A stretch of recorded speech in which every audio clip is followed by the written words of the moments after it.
360 degree competition अड्डा, जहां से आप पढ़ते नहीं अपितु सर्वदा कुछ नया सीखते हैं। स्वागत है आप सभी का 360 डिग्री कंपटीशन अड्डा के ऑफिशियल यूट्यूब चैनल पर। हेलो डियर व्यूअर्स, तो राज्यवार स्टैटिक जीके का पार्ट सेकंड है। ये राज्यवार स्टैटिक जीके पार्ट फर्स्ट में हमने देखा था उत्तर प्रदेश से रिलेटेड फैक्ट को, हमने देखा था वहाँ की झीलों को देखा था, वहाँ के मेले देखा था, वहाँ के जनजातियों को देखा था, ठीक है, वहाँ की नदियों को देखा था, वहाँ के जलप्रपात को देखा था। और इसी क्रम में हमने वहाँ बात की थी गोविंद बल्लभ पंत सागर की, जो भारत की सबसे बड़ी कृत्रिम झील थी। फुल्लर झील या गोमती ताल झील को भी देखा था, जहाँ से गोमती नदी का उद्गम स्थल था। और इसी क्रम में हमने कुछ बात किया था कौशाम्बी की भी, जो जैन धर्म और बौद्ध धर्म दोनों का एक धार्मिक प्लेस है, संयुक्त धार्मिक प्लेस है। नदियों के किनारे बसे हुए शहरों की भी बात की थी। उसी क्रम में हमने बात किया था कि गंगा के किनारे इलाहाबाद, प्रयागराज, ठीक है, इलाहाबाद या प्रयागराज, अलीगढ़, मेरठ, कानपुर जैसे शहर बसे हुए हैं। गोमती में लखनऊ, सुल्तानपुर, शाहजहां, सीतापुर और ठीक है और जौनपुर की भी बात हमने कर रखी थी। सरयू के किनारे अयोध्या, फैजाबाद की भी बात हमने की थी। यमुना किनारे मथुरा, वृंदावन, ये सारी चीज़ें हमने आपको क्लियर कराई थी। यहाँ तक कि उत्तर प्रदेश के पड़ोसी राज्यों की बात की थी। 9 पड़ोसी राज्य हैं और नेपाल से भी सीमा साझा करता है, ऐसा भी हमने आपको बता रखा था। उसी क्रम में हमने बिंडम जलप्रपात, सिरसी जलप्रपात और चंद्रप्रभा जलप्रपात की भी बात की थी। जैन धर्म के कुछ तीर्थंकरों की बात की थी जिनका रिलेशन वाराणसी और अयोध्या से था। महोबा के गोखर पर्वत की भी बात की थी, ठीक है। तो ये सारी बातें की थी हमने आपसे। और यहाँ के जलवायु की भी बात की थी। लोकसभा, राज्यसभा, विधान परिषद और विधानसभा की भी बात यहाँ पर हो गई थी। यहाँ की राजभाषा, राष्ट्रीय पक्षी, राष्ट्रीय वृक्ष, इन सारी चीज़ों की भी हमने चर्चा कर रखी थी आपके साथ। साथ ही साथ हमने क्या किया था, यहाँ के लोक नृत्य, ठीक है, जैसे जोगनी, चरकुला, नटवरी, कर्माशीला, झूला नृत्य, इन सब की भी बात हमने की थी। यहाँ के महोत्सव जैसे हो गए, ताज महोत्सव था, आयुर्वेद महोत्सव था, विठुर गंगा महोत्सव था। यहाँ के कुछ त्यौहार थे जो पूर्णिमा पर सेलिब्रेट किए जाते हैं, रक्षाबंधन, होली और रविदास जयंती, गुरु नानक जयंती, बुद्ध पूर्णिमा, ये सारे त्यौहार की हमने चर्चा कर रखी थी। यहाँ के मेले की भी चर्चा हुई थी, जैसे ददरी मेला, नौचंदी मेला, रामायण मेला, कालिंजर मेला, ये सारी चर्चा हमने कर ली थी। फिर उत्तर प्रदेश के वन्य अभ्यारण्य को भी हमने देखा था। दुधवा राष्ट्रीय उद्यान, चंद्रप्रभा वन्यजीव विहार, किशनपुर वन्यजीव विहार, कतरनिया घाट वन्यजीव विहार, ठीक है, तो महावीर स्वामी वन्यजीव विहार, कैमूर वन्यजीव विहार, कछुआ वन्यजीव विहार, नवाबगंज वन्यजीव विहार, ओखला वन्यजीव विहार। और हमने साथ ही साथ आपको ये बताया था कि दुधवा राष्ट्रीय उद्यान जो है वो बाघ संरक्षण के लिए प्रसिद्ध है। तो हमने पिछले वीडियो में ये सारी चीजों को देखा था। यहाँ की जनजातियों को भी हमने देखा था, जैसे थारू हैं, बुक्सा हैं जिसे हम भोक्सा भी कहते हैं, खरवार हैं जिसे हम खैरवार भी कहते हैं। हमने यहाँ पर बताया था कि थारू जनजाति जो है उत्तर प्रदेश में सर्वाधिक मात्रा में मिलती हैं। और ये थारू क्या करते हैं, तो ये दिवाली को जो है वो शोक त्यौहार के रूप में, शोक पर्व के रूप में मनाते हैं। तो ये तो आपका एक समरी था, संक्षेप था स्टैटिक जी के पार्ट फर्स्ट, राज्यवार पार्ट फर्स्ट का। तो जिन्होंने अभी तक उस वीडियो को नहीं देखा है ना, वो वीडियो को जरूर देखें। उसका लिंक जो है आपको यहाँ पार्ट फर्स्ट का लिंक आपको यहाँ पर कमेंट बॉक्स में मिल जाएगा, ठीक है। वो लिंक आपको ऊपर ही मिल जाएगी, उसको मैं पिन कर दूंगा तो आपको ऊपर ही मिल जाएगी, या फिर डिस्क्रिप्शन बॉक्स में भी आपको उसका लिंक मिल जाएगा, आप वहां से भी पार्ट फर्स्ट को देख सकते हैं। उसी क्रम हमने कहा था उत्तर प्रदेश का जो आगे का है वो हम उसमें क्या बात करेंगे, तो इतिहास में उत्तर प्रदेश का क्या स्थान रहा है, ऐसी कौन कौन सी ऐतिहासिक घटनाएं हैं जिनका संबंध उत्तर प्रदेश से है, ऐसी कौन कौन सी बातें हैं जिसका संबंध उत्तर प्रदेश से है, उसको आज हम यहाँ पर डिस्कस करेंगे। देखते हैं आज क्या है, कौन सा पिटारा खुलने वाला है, क्या क्या बातें आपको समझ में आने वाली हैं। मैंने पहले भी आपसे कहा था कि ये स्टैटिक जीके है, आप पार्ट वाइज पढ़िए या एक साथ पढ़िए। आप अगर वन्य अभ्यारण्य पढ़ेंगे तो भी आपको दुधवा राष्ट्रीय उद्यान कहाँ है, तो उत्तर प्रदेश, बाघ संरक्षण के लिए प्रसिद्ध, ऐसा पढ़ना पड़ेगा, ठीक है। आपसे अगर पूछा जाएगा सर्वाधिक जनजाति कहाँ पाई जाती है, तो उत्तर प्रदेश, ऐसा आपको पढ़ना पड़ेगा। कृत्रिम झील सबसे बड़ी, भारत की सबसे बड़ी कृत्रिम झील कहां पर है, तो उत्तर प्रदेश में है, गोविंद बल्लभ पंत सागर झील है, ऐसा आपको पढ़ना पड़ेगा। तो आप चाहे एक साथ पढ़िए या राज्यवार स्टैटिक जीके के माध्यम से पढ़ लीजिए, ठीक है। तो चलिए वीडियो शुरू करते हैं। ये तो रहा पिछले वीडियो का संक्षेप। अब देखिए 1857 की क्रांति सभी जानते हैं। तो इसमें हुआ क्या, 1857 की क्रांति जो है इसे वीर सावरकर ने क्या कहा है, प्रथम स्वतंत्रता संग्राम की उपाधि दी थी इसे। और इसकी शुरुआत जो है 1857 की क्रांति की शुरुआत है उत्तर प्रदेश के मेरठ के बैरकपुर छावनी से मंगल पांडे के द्वारा की गई थी। इसी 1857 के विद्रोह को डिजरायली, अंग्रेज अधिकारी डिजरायली के द्वारा क्या नाम दिया गया? विद्रोह का नाम दिया गया था, सैनिक विद्रोह का नाम दिया गया था। अब देखिए, अब आगे देख लेते हैं कि 1857 की जो क्रांति हुई है उसमें उत्तर प्रदेश में किन किन जगहों पे वो क्रांति महत्वपूर्ण स्थान, कौन कौन से वो महत्वपूर्ण स्थान है जहां पर ये क्रांति उभरी थी और उसके नायक कौन कौन से हैं। कानपुर की बात ले लेते हैं। तो कानपुर में 1857 की क्रांति का जो नेतृत्व था वो नाना साहेब और तात्या टोपे ने किया था। लखनऊ में बेगम हजरत महल, झांसी में रानी लक्ष्मीबाई जिनके बचपन का नाम मनु भी था, मणिकर्णिका। इलाहाबाद में लिगायत अली, इलाहाबाद का नाम बदल करके अब प्रयागराज कर दिया गया है। इलाहाबाद मंडल का भी नाम प्रयागराज मंडल है और इलाहाबाद रेलवे जोन का भी नाम बदल करके प्रयागराज जोन कर दिया गया, मंडल का नाम भी प्रयागराज कर दिया गया है। बरेली में कौन थे? तो खान बहादुर थे। फैजाबाद में मौलवी अहमद अल्लाह थे। फैजाबाद का नाम बदल करके अब अयोध्या कर दिया गया है, जो अयोध्या कहाँ है? सरयू नदी के किनारे है। 9 अगस्त 1925 तो एक ट्रेन डकैती से संबंधित, इसे आप काकोरी कांड कहते हैं। तो 9 अगस्त 1925 को सरकारी रेल से जो है सरकारी खजाना जा रहा था, उसे हमारे क्रांतिकारियों के द्वारा लूट लिया गया था। ठीक है, यह स्टेशन जो था काकोरी नामक स्टेशन लखनऊ के पास था और इस लूट की घटना को, ठीक है, काकोरी कांड के नाम से जाना जाता है। अब इसके बाद काकोरी कांड के लिए क्या हुआ कि राम प्रसाद बिस्मिल, ठाकुर रोशन सिंह, राजेंद्र नाथ लाहिड़ी और अशफाक उल्लाह खां को फांसी की सजा दे दी गई। चौरी चौरा घटना की बात कर लें तो 4 फरवरी 1922 को गोरखपुर में चौरी चौरा कांड हुआ, जिसके कारण महात्मा गांधी ने असहयोग आंदोलन को वापस ले लिया। अब देखिए, कहीं कहीं आपको 5 फरवरी भी मिलेगा, लेकिन जो आपका रियल है वो 4 फरवरी ही है। ठीक है, तो यहां आपको ध्यान रखने की बात है, चौरी चौरा आप जब भी पढ़ोगे ना भारतीय इतिहास में तो 4 फरवरी 2022 गोरखपुर ही पढ़ोगे। अब आपको मैं वहां स्टैटिक जीके के माध्यम से कवर करा दे रहा हूं। यहाँ हुआ क्या था, तो कुछ अंग्रेजों को थाने के अंदर बंद करके 22-23 अंग्रेजों को जिंदा जला दिया गया था, जिसके बाद से आहत होकर के गांधी जी ने क्या कर दिया था, ठीक है, लगभग 12 फरवरी 1922 को ही असहयोग आंदोलन को वापस ले लिया था। अब इसी क्रम में आप देखिए, यह भी आपसे बार बार पूछा जाएगा क्वेश्चन है कि इलाहाबाद की प्रथम संधि और इलाहाबाद की द्वितीय संधि।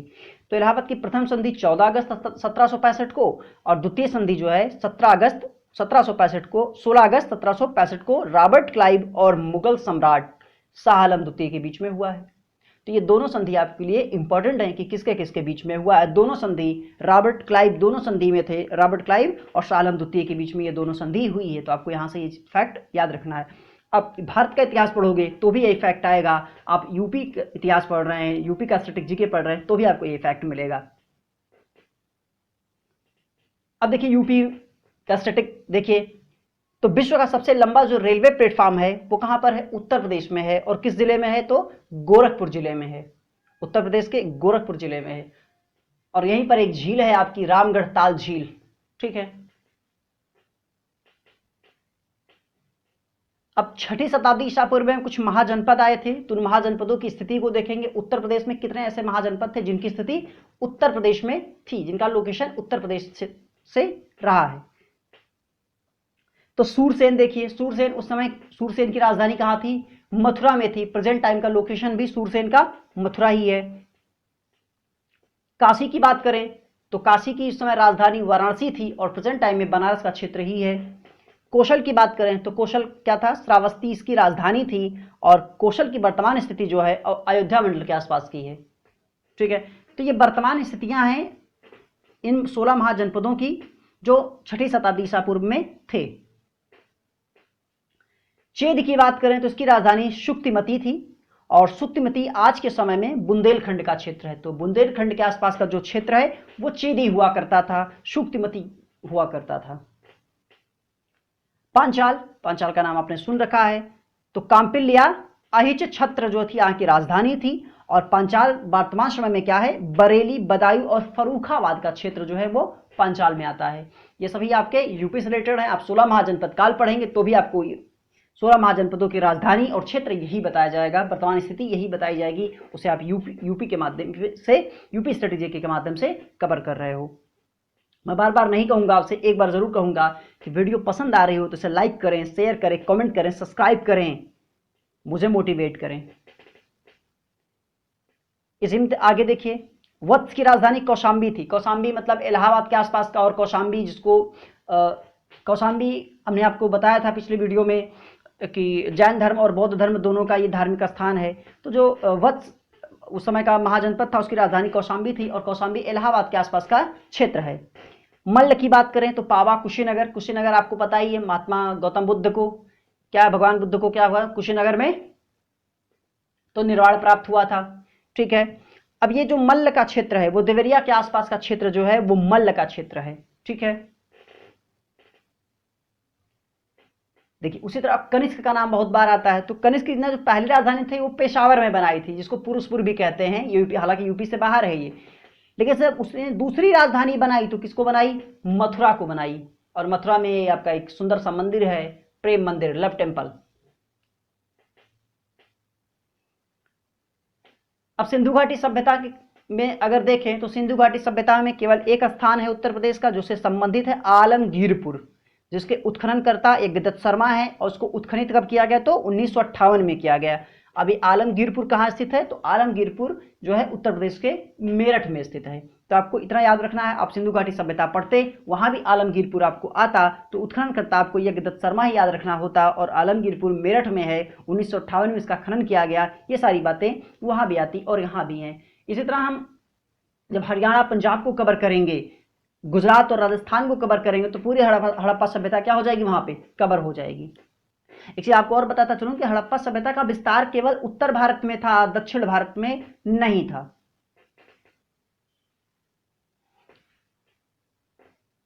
हाँ, हड़प्पा सभ्यता की बात आई है तो हड़प्पा सभ्यता में एक दो बातें और भी बता दूं।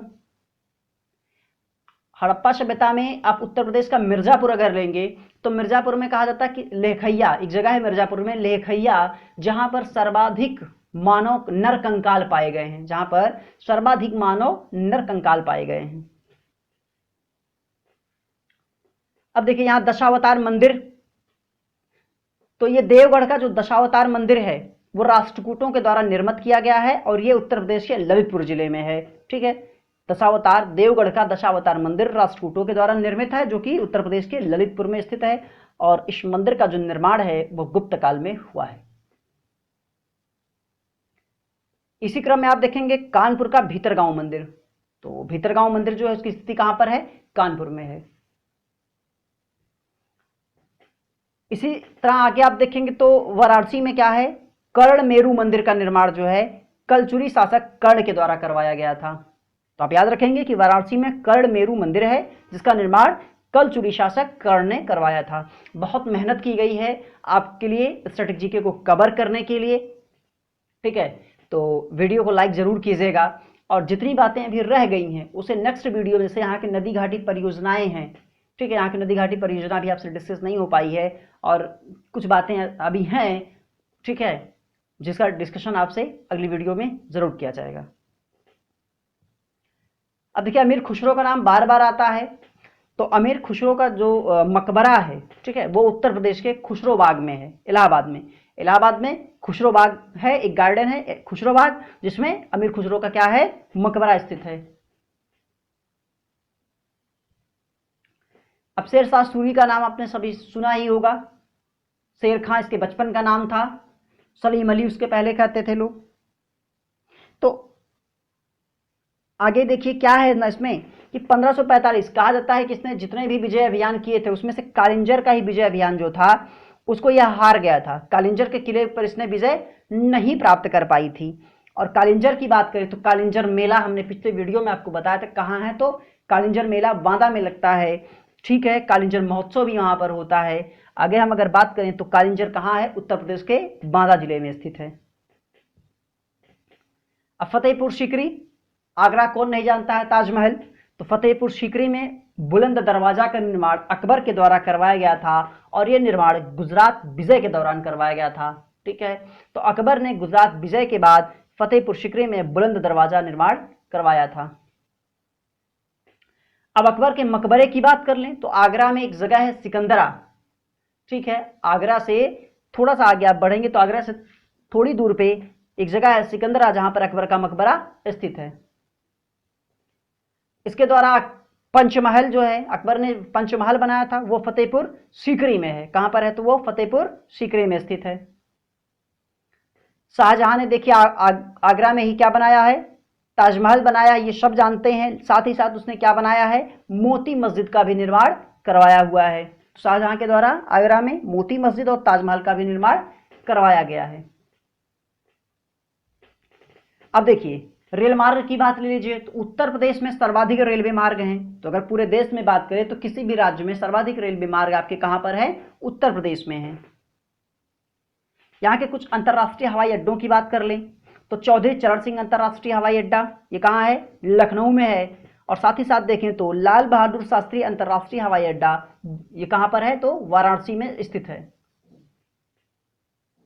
ये दोनों स्टेडियम आपको याद रखने हैं। अब बात करें अगर हवाई जहाज हवाई उड़ान की बात करें तो भारत में पहली बार हवाई उड़ान जो है 1911 में इलाहाबाद से नैनी के मध्य संपन्न हुई थी। अब भारत की समय मानक रेखा जो है, भारत की समय मानक रेखा कहां से गुजरती है? तो इलाहाबाद के नैनी से गुजरती है। यह भी आपको याद रखना चाहिए। अब देखिए जिस तरह से हम देखिए यहां पर है ना कि अहमदाबाद को हम भारत का मैनचेस्टर कहते हैं। अहमदाबाद को भारत का मैनचेस्टर कहते हैं। उसी तरह से आप क्या कहोगे? कानपुर को जो है उत्तर प्रदेश का मैनचेस्टर कहा जाता है। मैनचेस्टर मतलब होता है जहां पर सूती वस्त्रों का उत्पादन या सूती का उत्पादन बहुत ज्यादा होता है तो उसे मैनचेस्टर कहते हैं। अब देखिए हिंदुस्तान एल्युमिनियम कॉर्पोरेशन हिंडाल्को की स्थापना उत्तर प्रदेश के सोनभद्र में की गई है। एक स्टील कंपनी है, एशिया की सबसे बड़ी स्टील कंपनी हिंडाल्को है। ठीक है, तो ये कहां पर है? सोनभद्र में है। नरौरा परमाणु विद्युत गृह कहां पर है? तो बुलंदशहर यूपी में स्थित है। नरौरा परमाणु विद्युत गृह जो है उत्तर प्रदेश में के बुलंदशहर में मात्र एक परमाणु विद्युत गृह है जो कहां पर है? आपके बुलंदशहर में। अब गेहूं उत्पादन में अगर उत्तर प्रदेश की बात करें, गेहूं उत्पादन में उत्तर प्रदेश पहले स्थान पर आता है और चावल उत्पादन में उत्तर प्रदेश तीसरे स्थान पर आता है। ठीक इसी तरह से गन्ना उत्पादन में उत्तर प्रदेश किस स्थान पर है? पहले स्थान पर है। यहाँ के कुछ शोध संस्थान भी देख लेते हैं। उत्तर प्रदेश के कुछ शोध संस्थान भी हम देखते हैं। चलिए,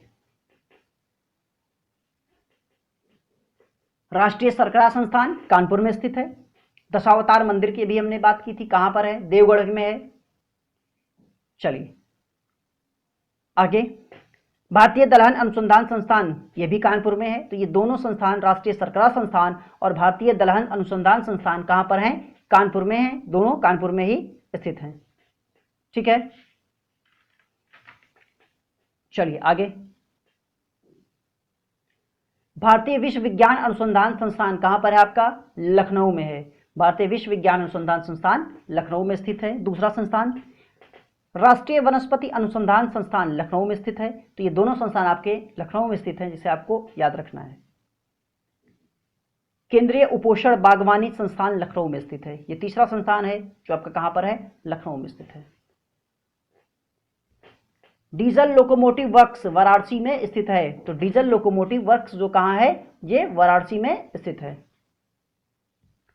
आगे देखिए आप, वायुसेना कमांड का केंद्रीय कमांड जो है वो कहां पर है? आपके इलाहाबाद प्रयागराज में स्थित है।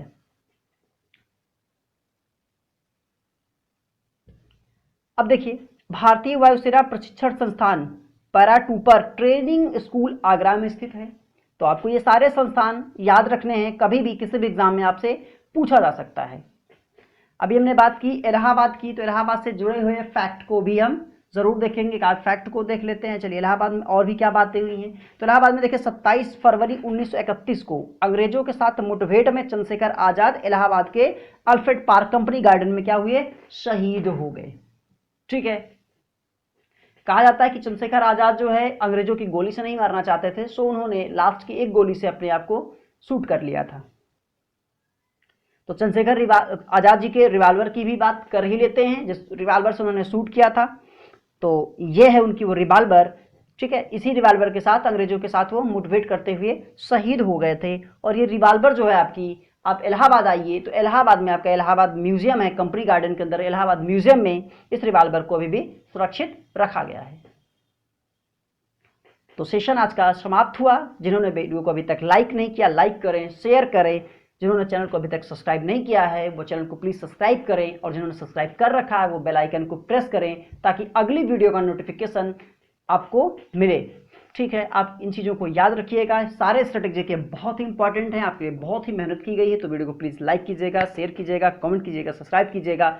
इंतज़ार कीजिए अगले वीडियो का। तब तक के लिए नमस्कार।